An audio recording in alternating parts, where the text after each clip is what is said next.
Study, reflect, and listen to the Lord. Let Him direct your steps. That's how you treasure each day.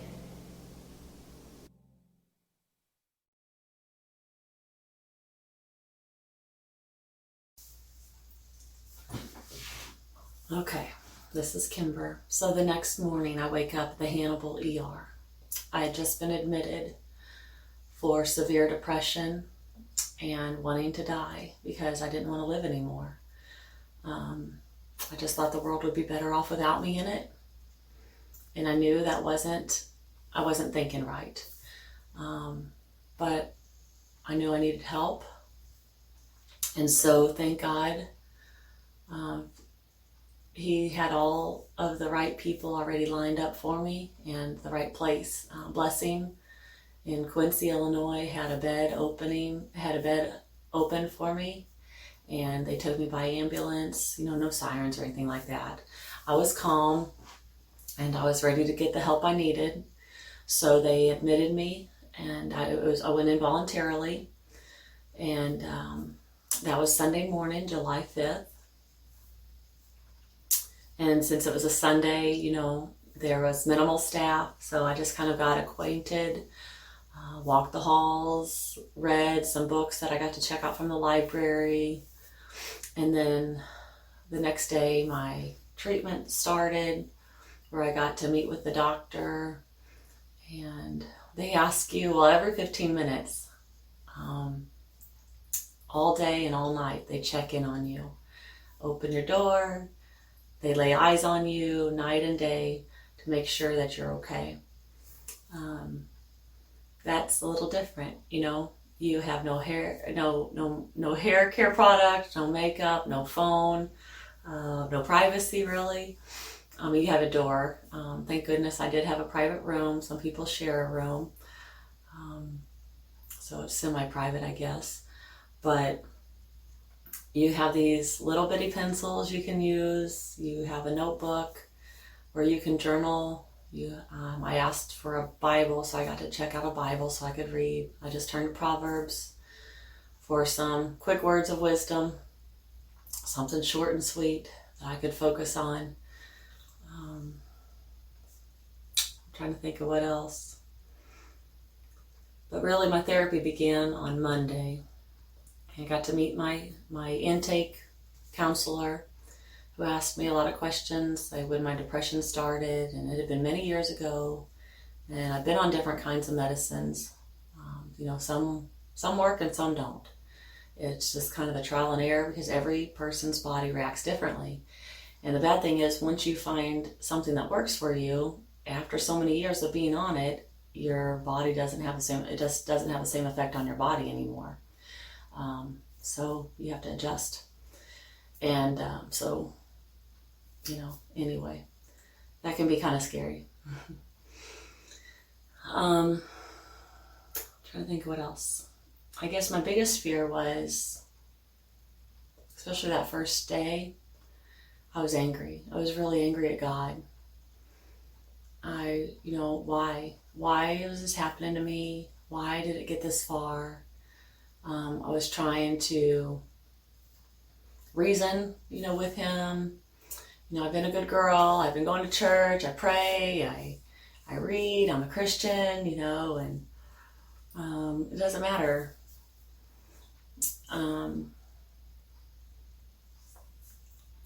It just doesn't matter.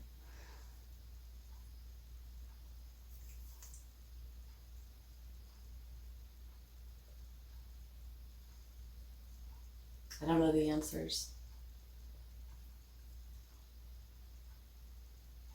But you gotta sort through that. And the next morning I woke up and realized there's a reason God let me go through this, and it's probably so I could share my experience with you. And I want us to focus on healing. I don't want us to focus on sickness, disease, illness, mental illness. I want us to focus on awareness, self-care, letting God be first in our lives. I want us to focus on our priorities and the end goal, I want us to focus on the positives, because what we focus on is what grows. And I think in this culture, it's pretty toxic and distorted. So I think there's lots of things that can become good from what can seemingly seem like setbacks or relapses. We just gotta get to the point where we say, okay, God, I give up. It's all yours. So Monday morning, July 5th, after a good night's rest, I woke up thinking, oh my goodness, I'm awake and I'm alive. God gave me, by the grace of God, another day here on this earth, even though I really didn't plan on being here.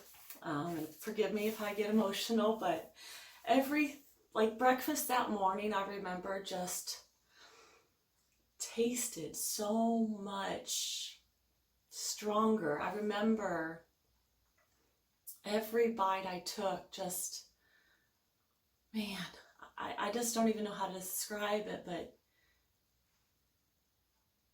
it was different. It was sweeter, it was more powerful, it was stronger.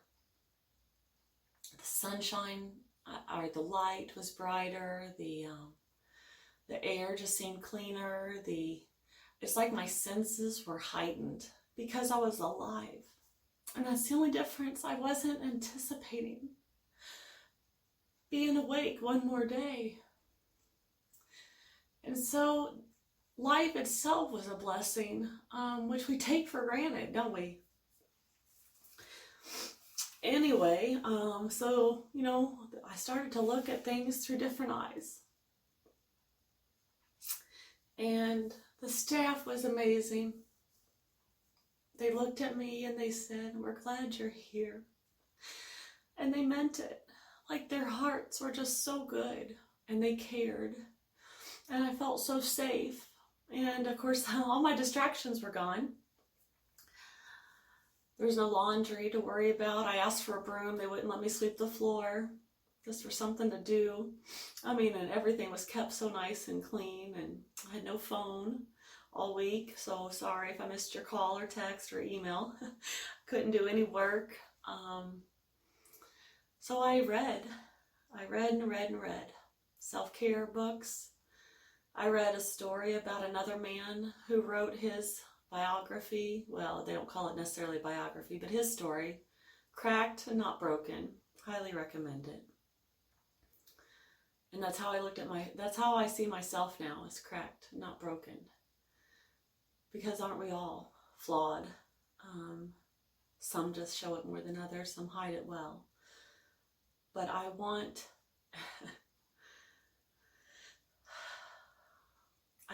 God's love to be reflected through me more than anything.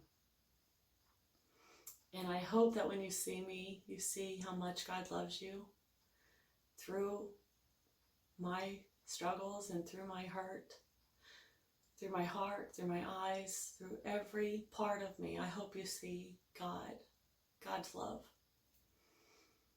And I try to pray when I see other people, especially when I get frustrated with them.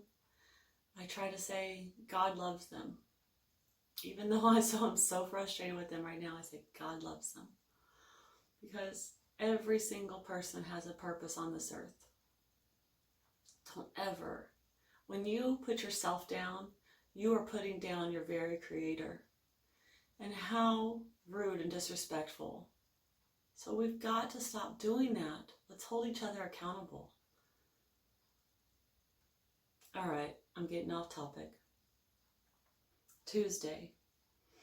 I woke up with a lot better attitude. I was ready and eager to learn. I just wanted to make the best of my time here. I'm like, okay, I embraced it. If I'm going to be here and I'm going to have this break, this mini vacation that was unanticipated, then I'm going to soak it all in. So I went to, every group, every activity that they offered. I met some other people who were hurting and struggling, and I was picking their brain and trying to learn from them. and they from me, and I just really kind of opened up and shared what I could, and the staff was just amazing. We got to go outside for a little bit that day, the only day we got to get some fresh air. Weaved through lots of little doors. I had no idea where I was at in the hospital, but really just determined to try to live a more healthy, balanced life. Was going to put things in the proper perspective, really get a handle on my depression and anxiety. What else did I say that day? Prayed for work and my leaders, for my clients, for my family. Had a good attitude that day.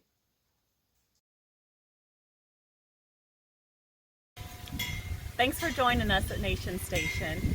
To find out more, just click on any of these links and subscribe to our channel.